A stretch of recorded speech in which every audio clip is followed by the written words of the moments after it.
Hello friends, welcome to the point solution. कैसे हो आप सब। तो डीएफसीसीएल के 2023 के रिक्रूटमेंट में हम लोगों ने एक प्रैक्टिस सीरीज स्टार्ट करी थी जिसका अब तक 6 एपिसोड हो चुका है। ये हमारा 7वां एपिसोड रहने वाला है। और जैसा कि मैं बार बार बता रहा हूँ आपको कि अब की बार जो सीबीटी फर्स्ट होना है, ठीक है, सीबीटी फर्स्ट वो सबके लिए कॉमन है, ठीक है, सबके लिए कॉमन है, चाहे आप किसी भी ब्रांच से हो। तो यहाँ पे जो हिस्ट्री ऑफ इंडिया रेलवे आपका उसमें एक सब्जेक्ट है जो कि 10 नंबर का आपसे पूछा जाएगा, ठीक है, सीबीटी फर्स्ट में। वहीं पे 24 नंबर की बात करें तो ये केवल एग्जीक्यूटिव ऑपरेशंस एंड बीडी के लिए है, ठीक है, ओपी एंड बीडी, जो कि आपका सीबीटी सेकंड में पूछा जाएगा आपसे। तो यहाँ पे देखिए जितने भी क्वेश्चन से मैं करा रहा हूँ उनका मैं बार बार कह रहा हूँ कि आप इसका एक नोट्स बनाइए अलग से कॉपी लेकर के। जहाँ भी आपको जहाँ से क्वेश्चंस मिले उनको आप नोट जरूर करते रहिए, क्योंकि मैं कई कई जगह पे एक ही क्वेश्चन में कई सारे अदर रिलेटेड इन्फॉर्मेशन बता रहा हूँ, जिससे आपका एक ही क्वेश्चन में 2-3 क्वेश्चन बन जा रहे हैं। तो उनको आप लिखते रहिए, ठीक है। और बाकी एंड में मैं आपको ये जो पढ़ा रहा हूँ उसका पीडीएफ दे दूँगा, ठीक है, तो आप उससे भी कर लेना। बट यहाँ पे आप लोग उसका अपने से एक नोट्स बनाते रहे, ठीक है। पीडीएफ से पढ़ने का उतना प्रयास मत कीजिए, अभी आप अपना नोट्स बनाइए ताकि एंड में आपको अच्छे से उसका रिवीजन हो सके, ठीक है। बाकी तो मैं लास्ट में ये जितना भी पढ़ा रहा हूँ आपको इसका एक पीडीएफ दे दूँगा। तो चलिए ठीक है, फिर मूव करते हैं हम लोग सीधे क्वेश्चंस की तरफ। तो आज का जो पहला क्वेश्चन है वो आपके सामने है कि dedicated freight corridor corporation of India limited के प्रबंध निदेशक कौन है। तो पहला क्वेश्चन डीएफसीसीआईएल से कि प्रबंध निदेशक डीएफसीसीआईएल के कौन है, मतलब कि मैनेजिंग डायरेक्टर, ठीक है, मैनेजिंग डायरेक्टर के पोस्ट पे इस टाइम पे कौन है। तो अगर हम बात करें 2021 में जो पेपर आपसे लिया गया था उस टाइम पे भी रविंद्र कुमार जैन ही थे मैनेजिंग डायरेक्टर, और अभी भी ये अपने पोस्ट पे बने हुए हैं। तो रविंद्र कुमार जैन मैनेजिंग डायरेक्टर के पोस्ट पे हैं, प्रबंध निदेशक हैं डीएफसीसीएल के। वहीं पे अगर हम बात करें चेयरमैन की, ठीक है, चेयरमैन की, तो ये अभी इनका सीट जो है वो वैकेंट है, कोई भी नहीं है इस पोस्ट पे। बट जो इसके ऑफिशियल वेबसाइट पे दिखाया गया है कि पार्ट टाइम चेयरमैन कौन है, तो वो दिखाया गया है श्री AK लोहाती, ठीक है, अनिल कुमार लोहाती इनका पूरा नाम है, अनिल कुमार लोहाती। यही क्या है, आपके इंडिया रेलवे के भी चेयरमैन हैं। तो इन्हीं को पार्ट टाइम दे दिया गया है चेयरमैन का पोस्ट, श्री अनिल कुमार लोहाती को। और जितने भी देखिए बोर्ड ऑफ डायरेक्टर्स हैं उनका मैं अभी आपको एक अलग से करा दूंगा, ठीक है, चाहे वो इंडिया रेलवे के हों चाहे वो डीएफसीसीआईएल के हों। और अगर वहीं पर हम बात करें हीरा वल्लभी की, तो जैसे ये मैनेजिंग डायरेक्टर हैं, ठीक है, ये प्रबंध निदेशक है, तो वैसे ही ये वित्त निदेशक हैं। हीरा जो वल्लभी हैं वो आपके फाइनेंस, ठीक है, फाइनेंस डायरेक्टर हैं। और अगर हम बात करें यहाँ पे हरि मोहन गुप्ता की, तो ये इंफ्रास्ट्रक्चर के निदेशक हैं, ठीक है, इंफ्रास्ट्रक्चर के डायरेक्टर हैं, डायरेक्टर ऑफ इंफ्रास्ट्रक्चर। वहीं पे अगर हम बात करें नंदूरी श्रीनिवासन की, तो ये आपके जो अभी आपका एग्ज़ाम जिसमें आपका एक ब्रांच है ओपीबीडी, ठीक है, OPBD, OP and BD, business development, तो इनके ये डायरेक्टर हैं, ठीक है, जो नंदूरी श्रीनिवासन हैं।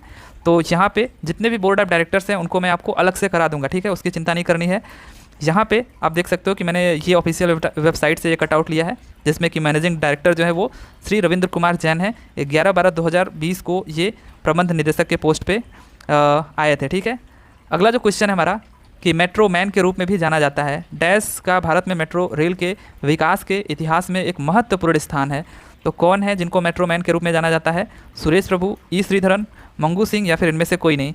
तो ई श्रीधरन जो है इनको मेट्रो मैन के रूप में जाना जाता है, ठीक है। अगर हम बात करें यहाँ पे तो ये आप कह रहे हैं ई श्रीधरन, इनका नाम काफ़ी ईजी है, आप देख सकते हो, एल्लाटुटोवल्लापिल श्रीधरन एक भारतीय राजनीतिज्ञ और इंजीनियर हैं जिन्हें भारत में सार्वजनिक परिवहन क्षेत्र को बदलने के लिए जाना जाता है। श्रीधरन जो थे ये 1995 से 2012 के बीच, ठीक है, बहुत ज़्यादा दिन नहीं हुआ, 2012 के बीच Delhi metro rail corporation DMRC के प्रबंध निदेशक थे। जो DMRC आपकी है, ठीक है, DMRC एक्चुअली इसका जो निर्माण कार्य शुरू हुआ था वो 1998 में शुरू हुआ था, लेकिन इस पे जो प्रपोजल रखा गया था 1995 में ही रखा गया था।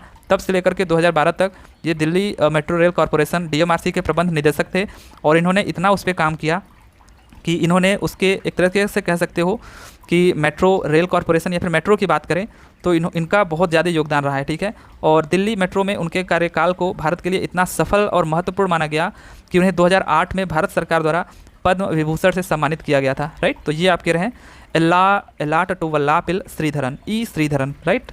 अगला जो क्वेश्चन है हमारा कि भारत में पहली रेल सुरंग किस वर्ष खोली गई थी। तो पहली रेल सुरंग की बात करी जा रही है, कब खोली गई थी।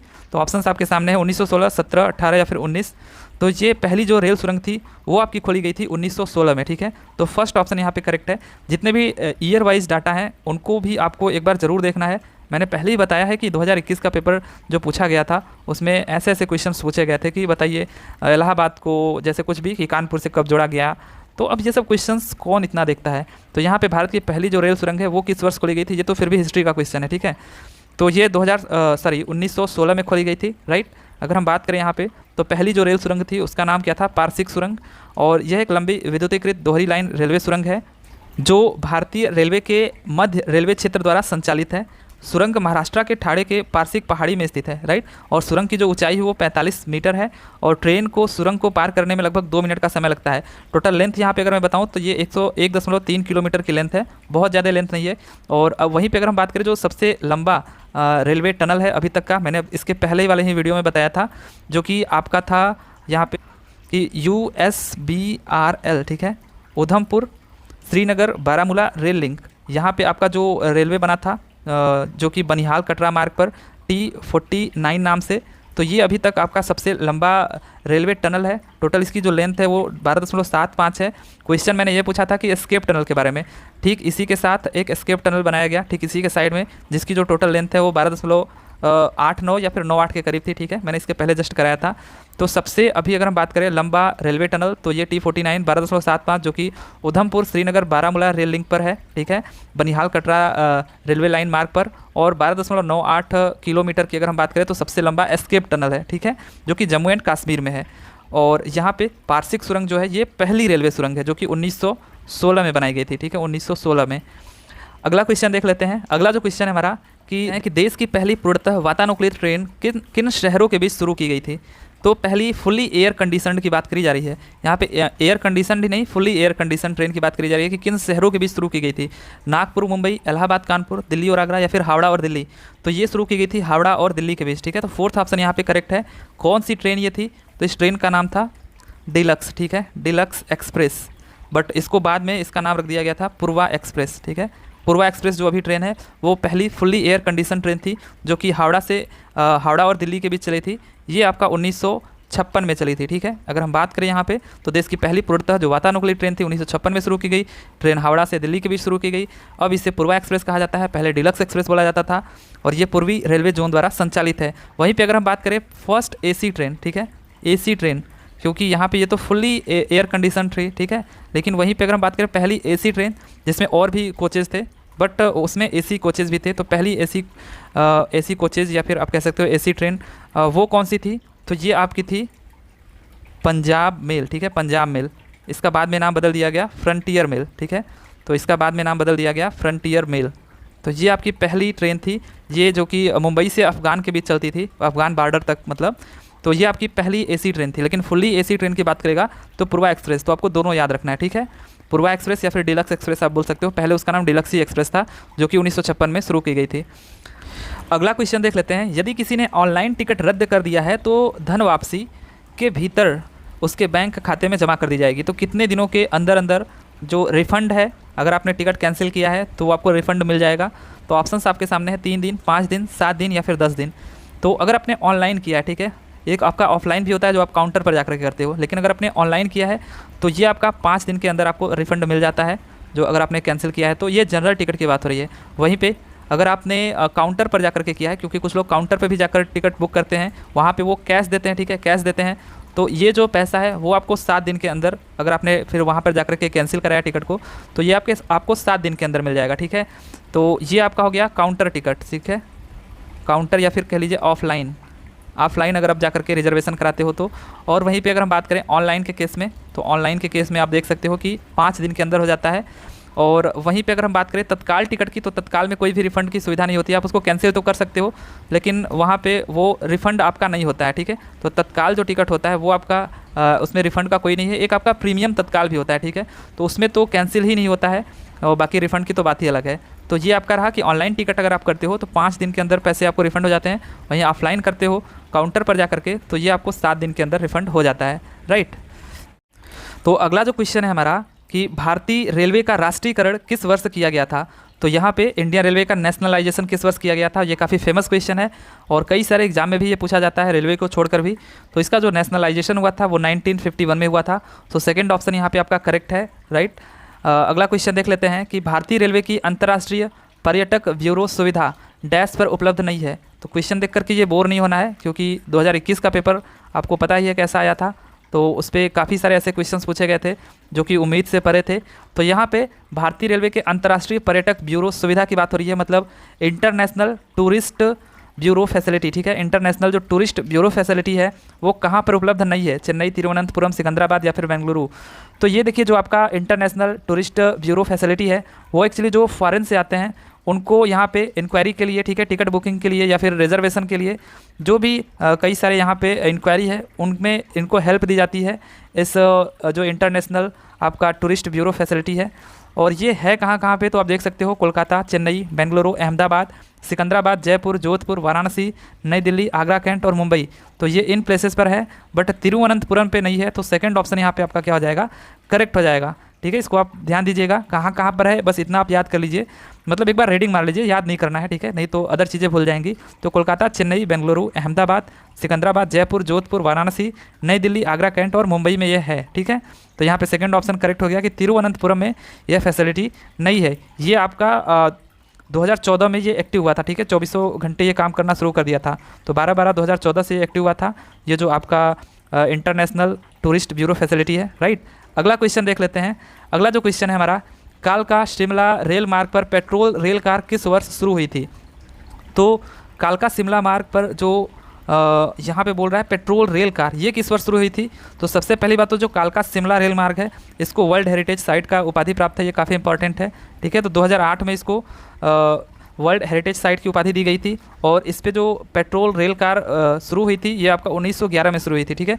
सो सेकेंड ऑप्शन यहाँ पे करेक्ट है कि कालका शिमला मार्ग पर पेट्रोल रेल कार जो है वो 1911 में शुरू हुई थी। अगला क्वेश्चन देख लेते हैं कि रेलवे अंचलों के लिए संसद सदस्यों की परामर्शदात्री समिति का गठन किया जाता है। तो रेलवे अंचलों के लिए यहाँ पे काफ़ी ज़्यादा हिंदी हो गया है। तो ये आपका एक्चुअली क्या है, अगर मैं बताऊँ तो ये आपका है एडवाइजरी, ठीक है, एडवाइजरी कमिटी, ठीक है, advisory committee of the parliament. तो advisory committee of the parliament, ठीक है। तो यहाँ पे बोल रहा है कि रेलवे अंचलों के लिए advisory committee of the parliament ये जो है इसका गठन किया जाता है। तो किसके द्वारा किया जाता है, भारत के राष्ट्रपति द्वारा या रेल मंत्रालय द्वारा या फिर संसदीय कार्य मंत्रालय द्वारा या फिर परिवहन मंत्रालय द्वारा। तो यहाँ पे रेल मंत्रालय आपका आंसर नहीं है, बल्कि जो advisory committee of the parliament है रेलवे अंचलों के लिए अगर हम बात करें तो ये आपका संसदीय मामले के जो मंत्रालय होते हैं, संसदीय कार्य मंत्रालय, उनके द्वारा किया जाता है, ठीक है। तो थर्ड ऑप्शन यहाँ पे आपका क्या है, करेक्ट है। जो संसदीय मंत्रालय होता है उसके द्वारा ये किया जाता है रेलवे अंचलों के लिए, advisory committee of the parliament, ठीक है। अगला क्वेश्चन देख लेते हैं, यहाँ पे आप देख सकते हो, ठीक है। अगला क्वेश्चन देख लेते हैं कि रेल मंत्रालय का जो गठन है वो किस वर्ष किया गया था। तो जो रेल मंत्रालय है इसका गठन, ये भी काफ़ी फेमस क्वेश्चन है, इसका गठन कब किया गया था। तो ये आपका 1905 में किया गया था, ठीक है। तो थर्ड ऑप्शन यहाँ पे आपका करेक्ट है। रेलवे बोर्ड भारतीय रेलवे का सर्वोच्च निकाय है जो रेलवे मंत्रालय के माध्यम से संसद को रिपोर्ट करता है, ठीक है। तो ये एक इसका सर्वोच्च निकाय है और जो रेलवे के माध्यम से संसद को रिपोर्ट करता है। ज्ञात हो कि रेलवे बोर्ड का जो गठन है वो 1905 में रेल मंत्रालय की सहायता हेतु प्रमुख प्रशासन एवं कार्यकारी निकाय के रूप में किया गया था। तो इसका गठन 1905 में किया गया था, राइट। बढ़ जाते हैं अगले क्वेश्चन की तरफ। अगला जो क्वेश्चन है हमारा, स्वतंत्र भारत यानी कि 1947 के पहले मंत्रिमंडल में रेल और परिवहन मंत्री कौन थे। तो स्वतंत्र भारत में अगर हम बात करें तो पहले रेल मंत्री या फिर वो परिवहन मंत्री भी थे, वो कौन थे। तो doctor John Mathai, BR Ambedkar, Jagjivan Ram या फिर राजकुमारी अमृत कौर। तो स्वतंत्र भारत के पहले रेल मंत्री जो थे वो डॉक्टर जॉन मथाई थे। सो फर्स्ट ऑप्शन यहाँ पे आपका क्या है, करेक्ट है, ये परिवहन मंत्री भी थे, ठीक है। और वहीं पे अगर हम बात करें स्वतंत्र भारत के पहले जो कानून मंत्री थे वो कौन थे, तो ये आपके BR अम्बेडकर थे और इनको कानून मंत्रालय दिया गया था, ठीक है। तो कानून मंत्रालय इनको दिया गया था। और वहीं पे अगर हम बात करें जगजीवन राम को कौन सा, तो इनको श्रम मंत्रालय दिया गया था, स्वतंत्र भारत के पहले श्रम मंत्रालय इनको दिया गया था। और राजकुमारी जो अमृत कौर हैं इनको स्वास्थ्य मंत्री बनाया गया था, ठीक है, स्वास्थ्य मंत्री। तो ये आपके जॉन मथाई जो थे, ठीक है, डॉक्टर जॉन मथाई, ये आपके पहले रेल मंत्री और परिवहन मंत्री थे। अगला क्वेश्चन देख लेते हैं। अगला जो क्वेश्चन है, उस ट्रेन का नाम बताइए जिसे लॉकडाउन के दौरान प्रवासी मजदूरों के लिए 1 मई 2020 को शुरू किया गया था। तो यहाँ पे प्रवासी मजदूरों के लिए आपको पता होगा लॉकडाउन में जो ट्रेन शुरू की गई थी 1 मई 2020 की ये बात है। तो कौन सी ट्रेन शुरू की गई थी, अंत्योदय, श्रमिक, किसान या फिर ऊपर के सभी। तो यहाँ पे लॉकडाउन के दौरान प्रवासी मजदूरों या फिर किसी भी नागरिकों को, जैसे छात्र वात्र भी फंसे थे, कई सारे लोग फंसे थे, तो उनको लाने के लिए श्रमिक एक्सप्रेस चलाई गई थी। सो सेकंड ऑप्शन यहाँ पे आपका क्या है, करेक्ट है, राइट। बढ़ जाते हैं अगले क्वेश्चन की तरफ। अगला जो क्वेश्चन है कि दिल्ली मेट्रो रेल अकादमी की स्थापना डैश को हुई थी। तो दिल्ली मेट्रो रेल अकादमी की स्थापना, अगेन ऐसा क्वेश्चन जो कि लगेगा कि आपको ये क्या ही क्वेश्चन है। तो दिल्ली मेट्रो जो रेल अकादमी है, एकेडमी है, यहाँ पे एक्चुअली ये क्यों फेमस है, फेमस का मतलब ये क्यों पूछा जा रहा है, तो अभी मैं इसके बारे में बताता हूँ। बट इससे पहले जो इसकी स्थापना हुई थी, ये आपकी हुई थी 19 जुलाई 2002 को हुई थी, ठीक है। 19 जुलाई 2002 को हुई थी। अगर हम बात करें तो DMRC जो आपका है, Delhi metro rail corporation limited, ये आपका 1955 में 1995 में इसका प्रपोजल रखा गया था, प्रस्ताव रखा गया था। 1998 में इसकी नींव पड़ती है और 2002 को इसको खोल दिया जाता है, ठीक है। और 19 जुलाई 2002 को दिल्ली मेट्रो रेल अकादमी की स्थापना होती है, जो कि ट्रेनिंग पर्पज से होती है, ठीक है। यहाँ पे काफ़ी सारे जो DMRC में कर्मचारी हैं उनको यहाँ पे प्रशिक्षण दिया जाता है, बल्कि DMRC ही नहीं, देश के कई सारे महानगरों से आए हुए लोगों को यहाँ पे ट्रेनिंग दी जाती है। और जो इसकी खास बात है कि यहाँ पे विदेशों से आए भी काफ़ी सारे, यहाँ पे जो ट्रेनिंग करने के लिए विदेशों से आए लोगों को भी यहाँ पे ट्रेनिंग दी गई है, तो इस वजह से थोड़ा खास है। इसलिए यहाँ पे जो DMRC है, इसकी जो स्थापना हुई थी 19 जुलाई 2002, ये आपको याद रखना है, ठीक है। तो ये आपका है DMRC, 19 जुलाई 2002 को इसकी स्थापना होती है। और अगर हम बात करें तो यहाँ पे इस एकेडमी को भारत के लगभग सभी महानगरों के कर्मचारियों के साथ साथ विदेशी प्रशिक्षुओं को भी प्रशिक्षित करने का सम्मान प्राप्त है, ठीक है। इस वजह से थोड़ा सा ये इंपॉर्टेंट भी बन जाता है। अगला क्वेश्चन देख लेते हैं। अगला जो क्वेश्चन है हमारा, निम्नलिखित में से कौन भारतीय संविधान की संघ सूची के अंतर्गत नहीं आता है। तो ये आपका थोड़ा सा पॉलिटी से रिलेटेड है, बट रेलवे से ही रिलेटेड है कि कौन भारतीय संविधान की संघ सूची के अंतर्गत नहीं आता है। राजमार्ग, या फिर रेलवे पुलिस, या फिर केंद्रीय खुफिया ब्यूरो और जांच, या फिर वैदेशिक कार्य। तो यहाँ पे जो रेलवे पुलिस है, ये आपका राज्य सूची संघ सूची के अंतर्गत नहीं बल्कि राज्य सूची के अंतर्गत आता है, ठीक है। तो ये आपका राज्य सूची के अंतर्गत आता है, संघ सूची के नहीं। तो राजमार्ग हो गया, केंद्रीय खुफिया ब्यूरो और जांच हो गया, वैदेशिक कार्य, ये सब आपके संघ सूची के अंतर्गत आते हैं। बट जो यहाँ पे रेलवे आपका पुलिस है, ये आपका राज्य सूची के अंतर्गत आता है, ठीक है। तो सेकंड ऑप्शन यहाँ पे आपका क्या हो जाएगा, करेक्ट हो जाएगा। अगला क्वेश्चन देख लेते हैं कि निम्नलिखित में से कौन IRCTC का टूर पैकेज है। तो IRCTC का टूर पैकेज इनमें से कौन सा है। देवदर्शन टूर पैकेज, जगन्नाथ धाम यात्रा पैकेज, या फिर रामायण टूर पैकेज, या फिर उपरोक्त, या फिर ऊपर के सभी। तो यहाँ पे जितने भी आपको पैकेजेस ऊपर दिख रहे हैं, ठीक है, सारे के सारे आपके IRCTC के द्वारा प्रोवाइड किए गए टूर पैकेज हैं। तो आपको जिसमें मन है उसमें जाइए। तो इसके अलावा और अन्य भी हैं, ठीक है। यहाँ पे तो आपको 3 ही दिख रहे हैं, बट यहाँ पे शिरडी दर्शन और स्टैचू ऑफ यूनिटी के साथ ज्योतिर्लिंग यात्रा, बालाजी दर्शन के साथ दक्षिण भारत यात्रा, दक्षिण भारत आस्था यात्रा, द्वारिकाधीश ज्योतिर्लिंग यात्रा, तमिलनाडु का मंदिर त्रिभुज, तिरुपति टूर पैकेज, माता वैष्णो देवी दर्शन, ये सब IRCTC के टूर पैकेजेस हैं। जिसमें मन करे आपका उसमें जाइए, राइट। अगला क्वेश्चन देख लेते हैं। निम्नलिखित में से किस संगठन से भारतीय रेलवे की निर्माण गतिविधि संबंधित है। तो भारतीय यहाँ पे पूछ रहा है भारतीय रेलवे की कंस्ट्रक्शन एक्टिविटी की बात कर रहे हैं। यहाँ पे किस संगठन से वो संबंधित है। एरिकॉन, IRCTC, DFCCIL, KRCL, ठीक है, कोंकण रेलवे कॉरपोरेशन लिमिटेड। तो यहाँ पे कंस्ट्रक्शन से रिलेटेड इसमें से कौन सी कंपनी है, ये आपको बताना है। IRCTC का आपको पता होगा कि ये आपकी टिकटिंग करती है, खान पान देती है। रेलवे को यहाँ पे की जो तेजस एक्सप्रेस है आपका, ठीक है, तेजस पहली जो प्राइवेट ट्रेन है, इसकी भी संचालन यही करी है। DFCCIL का भी आप जानते हो, जस्ट 2006 में स्टार्ट हुआ है और इसका काम है फ्रेट कॉरिडोर, मतलब कि माल ढुलाई का काम करना। और KRCL, Konkan railway corporation limited, ये आपका एक ऐसा कह सकते हैं प्रोजेक्ट है जो कि इंजीनियरिंग का चमत्कार माना जाता है। इसके बारे में मैंने काफ़ी आपको बताया है।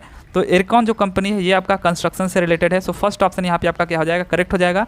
यहाँ पे मैंने अलग अलग सभी कंपनियों को लाया है कि एरकॉन कंपनी जो है ये पूर्ण रूप से इंटरनेशनल या फिर इंडियन रेलवे कंस्ट्रक्शन लिमिटेड है, जो कि संगठन की स्थापना, ये जो स्थापना है ये थोड़ा सा इंपॉर्टेंट है, ये क्योंकि अच्छी इंपॉर्टेंट कंपनियाँ हैं, इनको आप याद रखोगे। तो जो एरकॉन है इसकी स्थापना 28 अप्रैल 1976 को होती है, ठीक है। और अगर हम बात करें तो इसमें भारत और विदेशों में रेल परियोजनाओं के निर्माण शामिल हैं। और IRCTC की बात करें तो इसकी स्थापना 1999 में होती है। इसका फुल फॉर्म जो है Indian railway catering and tourism corporation है। तो 1999 को IRCTC की स्थापना होती है, 1976 को एरकॉन की स्थापना होती है। और कोंकण रेलवे जो है इसकी स्थापना 1990 में होती है, 19 जुलाई 1990 में, ये आपको याद रखना है। और DFCCIL तो आपको याद ही होगा, कई बार हो गया, ये 30 अक्टूबर 2006 का दिन था, ठीक है। तो 30 अक्टूबर 2006 को DFCCIL की स्थापना होती है। अगला क्वेश्चन देख लेते हैं कि लॉर्ड डलहौजी ने किस वर्ष रेलवे संचार के माध्यम से भारत को जोड़ने की संभावना की कल्पना की थी। तो ये क्वेश्चन मतलब ऐसा पूछ दिया गया, काफ़ी हिस्ट्री का क्वेश्चन हो गया, ठीक है, नहीं पूछता तो बेटर है। बट यहाँ पे लॉर्ड डलहौजी ने किस वर्ष रेलवे संचार के माध्यम से भारत को जोड़ने की संभावना की कल्पना की थी? तो ये 1843 में की थी, बस इतना आप याद रखना, ठीक है। 1843, 1853 में फिर किया गया था आपका पहली पैसेंजर ट्रेन चलने लगी थी, बस उसी से रिलेट आप करके याद रखना कि उससे पहले 1843 में ठीक 10 साल पहले इन्होंने ऐसा सोचा था, ठीक है, लॉर्ड डलहौजी जिनको भारतीय रेलवे का जनक माना जाता है। तो ये 1853 में इसकी कल्पना इन्होंने की थी भारत को जोड़ने की रेलवे से। तो 1843 इसका करेक्ट आंसर हो गया। अगला क्वेश्चन देख लेते हैं कि भारत की पहली वाणिज्यिक रेलवे लाइन कहाँ बिछाई गई थी? तो ये जो वाणिज्यिक रेलवे लाइन है, मतलब यहाँ पे आपका कॉमर्शियल, कहीं कहीं पे काफ़ी ज़्यादा हिंदी हो जा रहा है, ठीक है। तो ये कॉमर्शियल की अगर हम बात करें, कॉमर्शियल जो रेलवे लाइन है वो भारत की पहली कहाँ पे बिछाई गई थी? तो आप देखिए पैसेंजर से इसको मत कंपेयर करना। जो पैसेंजर ट्रेन थी वो आपकी 1853 में चली थी, जस्ट उसके पहले 1850 में इस पर यहाँ पे रेलवे लाइन है वो बिछनी शुरू हो गई थी। लेकिन यहाँ पे कॉमर्शियल की बात चल रही है, ठीक है। और यहाँ पे जो पहली ट्रेन चली थी वो भी आपकी बोरीबंदर से ठाणे नहीं चली थी, ये तो आपकी पैसेंजर ट्रेन चली थी। ये आपका रेड हिल रेलवे था, ठीक है, रेड हिल रेलवे जो कि पहली ट्रेन थी जो चली थी आपकी, कॉमर्शियल ट्रेन आप कह सकते हो या फिर मालगाड़ी कह सकते हो, ठीक है। और यहाँ पे अगर हम बात करें तो भारत का जो पहला रेलवे प्रस्ताव 1832 में मद्रास में बनाया गया था, ठीक है। और रेड हिल रेलवे देश की पहली वाणिज्यिक ट्रेन 1837 में मद्रास में रेड हिल्स से चित्रादिपेट पुल तक चली थी, ठीक है। तो यहाँ पे मद्रास आपका करेक्ट आंसर हो जाएगा कि भारत में पहली जो वाणिज्यिक रेलवे लाइन है वो कहाँ बिछाई गई थी? तो ये मद्रास में बिछाई गई थी। 1837 तक इसको रेलवे लाइन बिछाने का काम कंप्लीट हो गया था, ठीक है। इसे विलियम एवरी द्वारा निर्मित एक रोटरी स्टीम इंजन लोकोमोटिव द्वारा खींचा गया था। ये जो ट्रेन आपकी चली थी 1837 में, भारत की पहली ट्रेन कह सकते हैं, ये आपका मालगाड़ी थी, ठीक है। बस इतना आप याद रखिएगा। 1853 में जो चली थी वो जो बोरीबंदर से ठाणे तक चली थी वो आपकी पैसेंजर ट्रेन थी।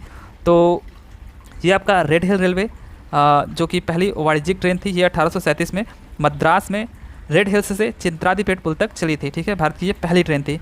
अगला क्वेश्चन देख लेते हैं। अगला जो क्वेश्चन है हमारा, पश्चिमी डेडिकेटेड फ्रेट गलियारा निम्नलिखित में से किस भारतीय राज्य में फैला हुआ है? तो ये DFCCIL से जो क्वेश्चन है हमारा कि जो पश्चिमी डेडिकेटेड फ्रेट कॉरिडोर है ये हमारा WDFC जिसको हम लोग बोलते हैं, WDFC। स्टार्टिंग में आपको पता है कि EDFC eastern dedicated freight corridor, ठीक है, और वेस्टर्न डेडिकेटेड फ्रेट कॉरिडोर आपका पहले इसका कंस्ट्रक्शन हो रहा शुरू हुआ था, जो कि अब लगभग बन के तैयार हो गया है। WDFC में कुछ काम रह गया है। तो WDFC पूछ रहा है कहाँ से कहाँ तक आपका किस भारतीय राज्य से किस भारतीय राज्य तक फैला हुआ है। तो ये आपका मैंने बताया आपको कि इसको आप मैप से ज़रा याद रखोगे, ठीक है, तो थोड़ा आपको आसानी होगी, ठीक है। अगर आप इसको मैप से याद रखते हो तो ज़्यादा आसानी होगी याद रखना। यहाँ पे ये आपका उत्तर प्रदेश से, ठीक है, उत्तर प्रदेश के दादरी, ठीक है, दादरी से लेकर के आप देखोगे तो महाराष्ट्र के JNPT जवाहरलाल नेहरू पोर्ट तक फैली हुई है। तो महाराष्ट्र से उत्तर प्रदेश इसका करेक्ट आंसर हो जाएगा, ठीक है, जो WDFC है, राइट। यहाँ पे आप देख भी सकते हो, ये चीज़ें कई बार मैं बता रहा हूँ और इसमें जो भी इससे रिलेटेड इन्फॉर्मेशन है वो आप ज़रूर याद रखिए। यहाँ पे हो सकता है कि आपको न दिख रहा हो, छोटा छोटा है, बट जो वेस्टर्न डेडिकेटेड फ्रेट कॉरिडोर है ये आपका दादरी से लेकर के JNPT, ठीक है, यहाँ पे उत्तर प्रदेश के दादरी से लेकर के ये JNPT, ठीक है, जवाहरलाल नेहरू पोर्ट टर्मिनस तक यहाँ तक फैला हुआ है महाराष्ट्र में। और ये जो है कि यूपी से, हरियाणा से, राजस्थान से, गुजरात से और महाराष्ट्र से ये होकर के गुजर रहा है, ये भी आपको याद रखना है। यही तो DFCCIL में कुछ ले दे करके हैं जिनको आपको याद रखना है। और ईस्टर्न डेडिकेटेड जो फ्रेट कॉरिडोर है उसको भी आपको याद रखना है कि ये लुधियाना से लेकर के दानकुनी तक फैला हुआ है, ठीक है।